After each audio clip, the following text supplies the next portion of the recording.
Rencana besar pemerintah Kabupaten Lombok Utara untuk menerangi seluruh pelosok daerah melalui skema kerjasama pemerintah dengan Badan Usaha atau KPBU kini memasuki babak krusial. Proyek ambisius bertajuk KLU Terang ini mulai mendapat sorotan tajam dari kalangan legislatif terkait berkelanjutan fiskal daerah. Saat menghadiri konsultasi publik di Tanjung pada Kamis 5 Februari 2026 kemarin, Wakil Ketua 2 DPD KLU Imade Karyasa menegaskan bahwa pihak legislatif pada dasarnya mendukung penuh upaya pemenuhan kebutuhan dasar masyarakat. Namun ia memberikan catatan tebal agar pembangunan alat penerangan jalan atau APJ tidak menjadi beban keuangan di masa mendatang. Karyasa mengingatkan agar ambisi membuat KLU terang benderang tidak sampai mengorbankan atau memadamkan alokasi anggaran untuk sektor krusial lainnya. Perhitungan yang datang adalah kunci utama sebelum pemerintahan daerah mengingatkan diri dalam kontrak jangka panjang dengan pihak swasta. Dari Lombok Utara, memang kita tingkatkan, jadi sangat signifikan angkanya 370 miliar di tahun 2020 ini yang harus mampu kita dapat. Tentu saya mengingatkan kepada OPD leading sektor yang membidangi, yang menangani, yang memungut pajak dan retribusi ini harus betul-betul maksimal mulai dari awal bulan ini, tidak menunggu pertengahan ataupun akhir tahun baru kita bergerak. Jadi di awal saya juga sudah menyampaikan kepada TAPD untuk kita bersama-sama, DPR juga dilibatkan, semua OPD terkait dilibatkan. Persoalan regulasi kalau memang belum clear kita selesaikan. Persoalan data itu harus diselesaikan lebih awal. Data kita ini masih tidak sinkron antara perizinan pariwisata dengan OPD lain sebagai pengemudi, itu tidak sinkron. Maka di awal Januari ini harusnya kita clearkan dulu persoalan data potensi pajak dan retribusi kita, supaya dasar kita untuk melakukan penagihan itu jelas. Nah, tentu kita berharap OPD ini melakukan itu lebih awal untuk nantinya bisa kita segera laksanakan tentang retribusi dan pajak ini sesuai dengan PAD yang sudah kita tetapkan, target PAD itu. Apakah ketidaksinkronan data itu menjadi salah satu penyebab begitu untuk mempunyai keterbatasan ruang fiskal? Kalau kita berhitung bersama untuk kebutuhan APJ, tadi disampaikan oleh Kepala Bapeda, kepentingan di Lombok Utara plus DPRD Kabupaten Lombok Utara kita ajak, ayo bersama-sama kita mulai menginisiasi. Mau sok-sokan kita menganggarkan APJ dengan kondisi keuangan kita hari ini, butuh berapa uang? Ada beberapa pihak yang tidak setuju. Kalaupun ada yang menyatakan tidak setuju, berikan kami alasannya. Tetapi sebelum bapak-bapak menyatakan tidak setuju, dengarkan dulu narasumber yang akan insya Allah akan disampaikan nanti. Kita ini semua, ini adalah atas putusan bersama. Ini kami menginisiasi lebih awal karena ini ada di RPJMD kami. Hari ini adalah konsultasi publiknya.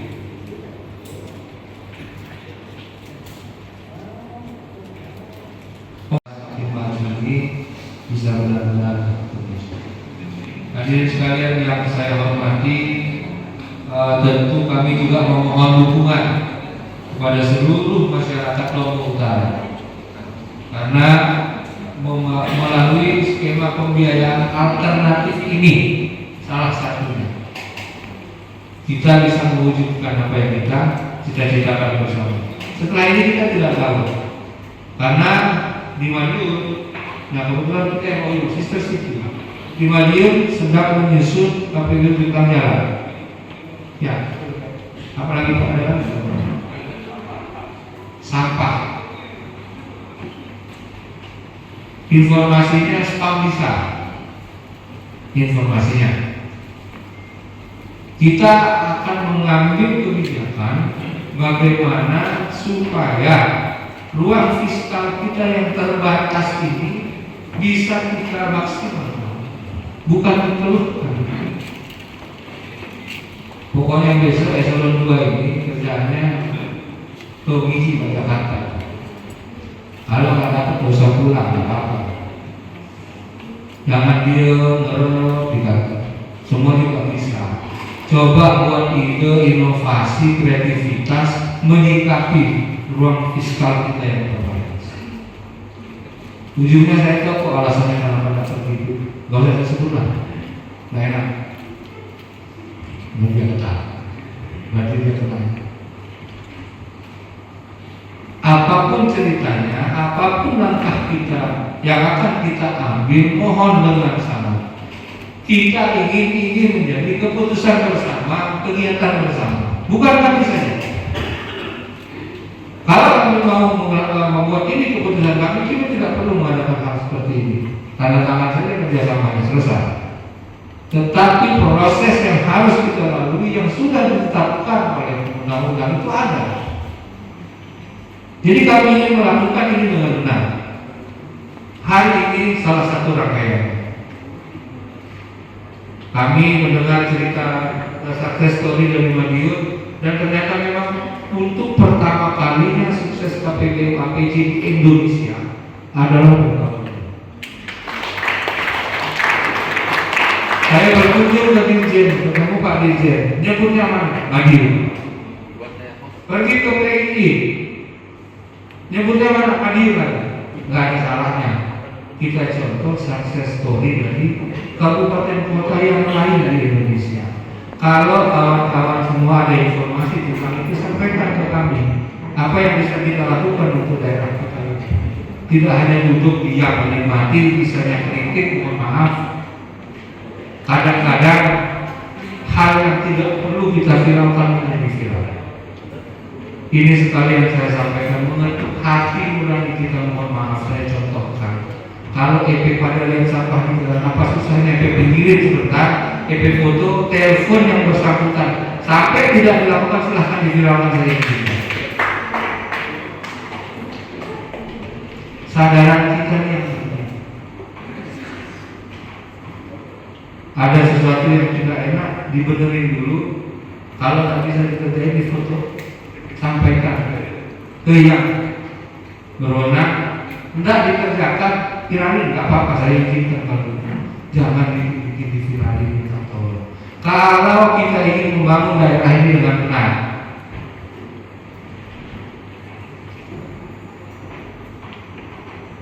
menjadi tren sekarang begitu viral lalu diperhatikan, tapi caranya tidak begitu.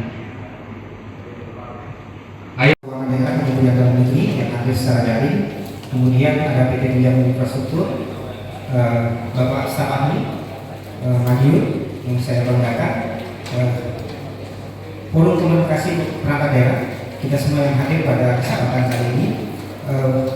Kita masuk ke sesi pemaparan sekaligus nanti penyampaian dukungan terhadap tanggapan atau dukungan terhadap konsultasi publik alat pembayaran jalan di Kabupaten Lombok.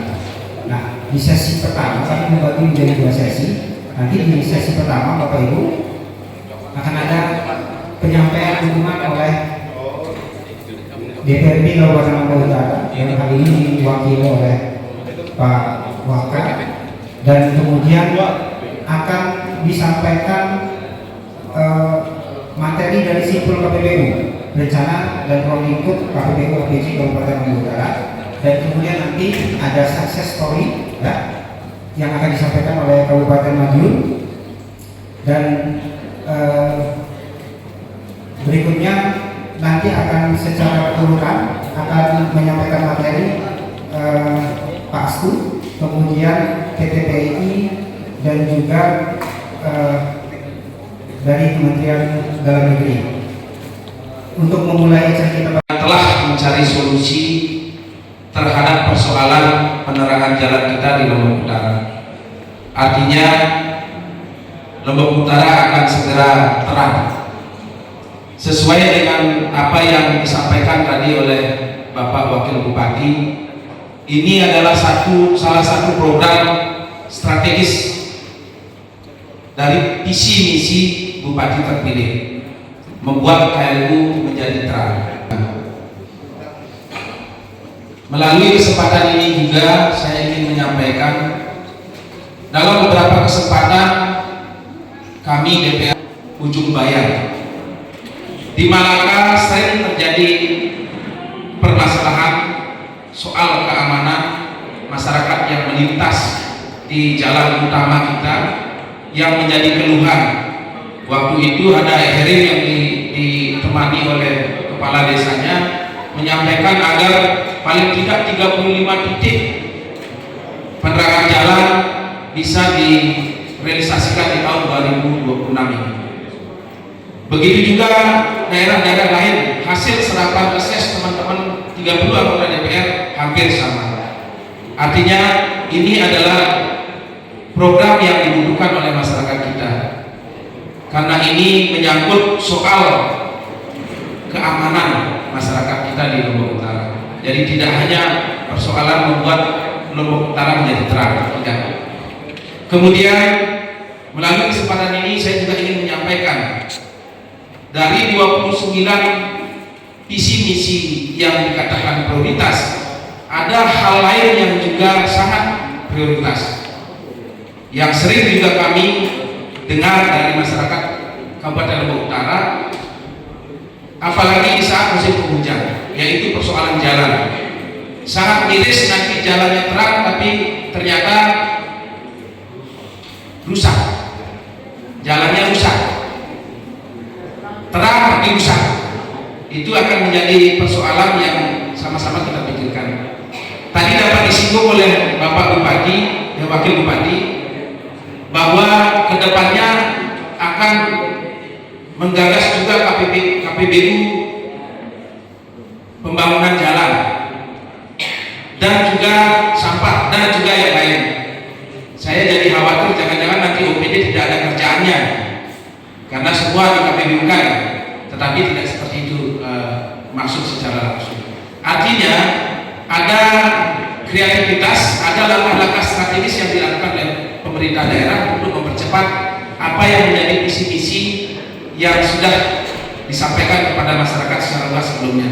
Artinya saya juga menekankan di sini dalam kesempatan ini, selain penerangan jalan, ada hal yang lebih penting juga harus diperhatikan dan segera dicarikan solusi, yaitu soal jalan-jalan kita yang di Kabupaten Lombok Utara yang menghubungkan kecamatan dengan kecamatan, desa dengan desa, dusun dengan dusun. Karena ini juga sangat dibutuhkan oleh masyarakat kita di Lombok Utara. Dalam kesempatan yang baik ini saya sampaikan. Saya juga ingin mengingatkan kepada pemerintah daerah Kabupaten Lombok Utara agar menjalankan KPBU ini dengan benar-benar dilakukan secara transparan, partisipatif dan akuntabel. Kenapa saya sampaikan ini? Karena kita sudah memiliki pengalaman. Kita sudah pernah melakukan KPBU antara PDAM dengan TCM yang pada akhirnya ternyata ada persoalan, meskipun saat ini dalam proses penyelesaian. Oleh karena itu saya mengingatkan, KPBU ini baik, KPBU ini harus kita lakukan, apalagi soal penerangan jalan tadi saya katakan karena kita butuhkan, tetapi harus betul-betul dilakukan dengan benar. Apa yang disampaikan oleh Pak Wakil Bupati tadi saya mendukung. Kita ingin melakukan dengan benar, dengan baik, tidak melanggar ketentuan, tidak melanggar aturan, tidak ada kom kali kom.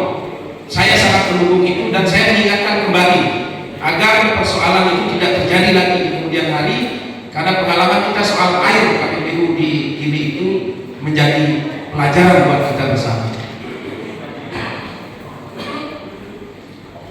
Dan juga saya ingin mengingatkan KPBU APJ ini memang menawarkan efisiensi, yaitu melalui skema availability payment, di mana swasta yang membangun kemudian memelihara baru dicicil oleh kita, oleh pemerintah daerah. Saya hanya mengingatkan di sini bahwa penting kita mempertimbangkan juga persoalan kemampuan fiskal kita, kemampuan daerah kita yang serba terbatas. Jangan sampai karena ini proyek jangka panjang, karena MOU-nya jangka panjang, ini justru nantinya menimbulkan beban bagi pemerintah daerah. Sebagai DPRD yang punya tugas melekat untuk mengawasi penganggaran dan regulasi, tentu kami mengingatkan ini. Kami berkewajiban mengingatkan ini. Tentu proyek ini nantinya kita harapkan, meskipun ini nanti sifatnya MOU Pak, jadi dasar dari pelaksanaan MOU ini tentu ada perpres. Kami di Lombok Utara belum memiliki peraturan daerah terkait dengan KPBU. Jadi kalau di Madiun mungkin sudah punya. Kalau kita di Lombok Utara saat ini, kalau dia membutuhkan persetujuan DPR, itu artinya ada peraturan daerah. Tetapi dalam kesempatan ini saya sampaikan bahwa ini nantinya MOU pemerintah daerah dengan pihak swasta. Artinya silakan saja dilakukan selama apa yang kami ingatkan yang tadi itu bisa dipertimbangkan dan betul-betul dilaksanakan. Soal transparansi, soal 10 tahun, 20 tahun ke depan bagaimana terkait dengan fiskal daerah kita, dan soal-soal yang lainnya. Artinya itu dipertimbangkan karena tadi kita sudah mendengarkan Pak Wagub bahwa ini panjang prosesnya.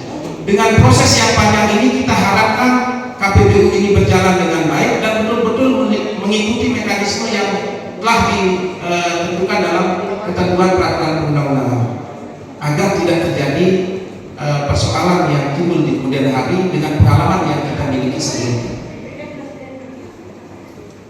Ini tentu kita harap resiko kegagalan dari proyek ini, karena kalau gagal kita ini ibarat telur diambil batu, mau maju salah, mundur salah. Karena sudah ada MOU yang cukup panjang yang kita akan tandatangani. Oleh karena itu ini betul-betul kita pertimbangkan secara matang dan betul-betul dipenuhi sesuai dengan peraturan perundang-undangan.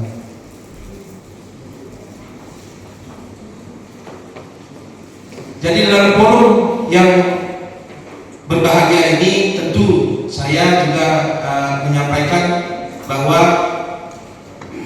KLU Terang ini memang program visi-misi.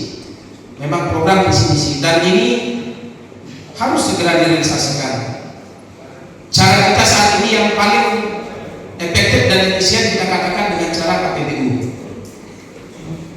Tentu KPBU ini nantinya kita harapkan betul-betul berhasil. Mudah-mudahan kita mengambil sukses story yang tepat, yaitu Madiun yang sudah berhasil sebelumnya, dan kita juga di Lombok Utara akan berhasil. Itu harapan kami di DPR. Karena sejatinya yang kami perjuangkan, karena kami bagian dari masyarakat Kabupaten Lombok Utara, perwakilan dari masyarakat yang ada di pemerintahan ini, tentu kami menginginkan apapun itu yang menjadi kebutuhan dari masyarakat, apapun itu yang menjadi persoalan masyarakat, ingin kita segera selesaikan, ingin segera kita realisasikan sesuai dengan keinginan masyarakat kita di Kabupaten Lombok Utara. Oleh karena itu, kami di DPRD tentu memberikan dukungan dan juga kita berharap program ini betul-betul dilaksanakan dengan mengikuti ketentuan peraturan perundang-undangan. Begitu Pak Habib, saya tekankan masih untuk disampaikan kepada eksekutif, karena kami di legislatif ini melekat tugas pengawasan. Eksekusinya ada di eksekutif, ada di bupati. Harapan kami itu dilaksanakan dengan baik, dengan transparan, dengan betul-betul mengikuti peraturan perundang-undangan. Itu saja mungkin dari saya. Terima kasih atas waktunya. Wassalamualaikum warahmatullahi wabarakatuh.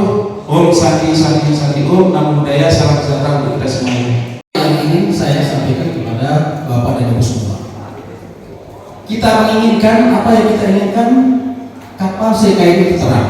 Nah, ini yang poin pertama yang ingin saya sampaikan. Kita menginginkan CKI terang supaya Lombok Utara itu semakin maju.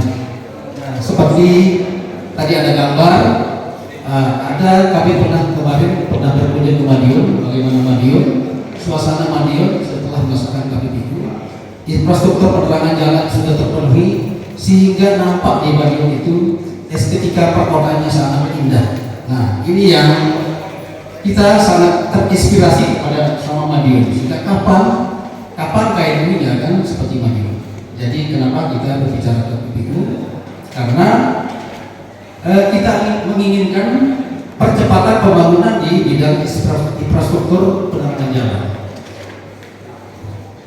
Yang didapatkan. Kemudian Kemudian perbaikan kontrol, digitalisasi aset, pengawasan pengaduan, ini juga bagian dari manfaat pelaksanaan APD. Dan juga kalau perjanjian kerjasamanya sudah selesai, yang dilakukan oleh badan usaha menjadi miliknya Kabupaten Lombok Utara. Jadi lampu, tiang dan estetika, panel kontrol, sistem kendali, database, jika dimungkinkan ada CCTV, kemudian ada WiFi.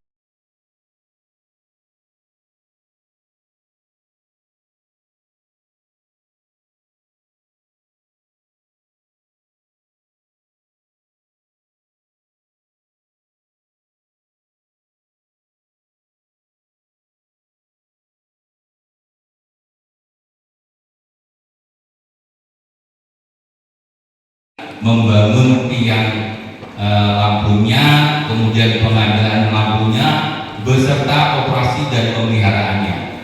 Kemudian investasinya dari swasta semua. Jadi, di awal swasta akan membangun seluruh kebutuhannya, kemudian pemerintah tadi juga sudah disebutkan Pak Habib membayar pengembalian investasi.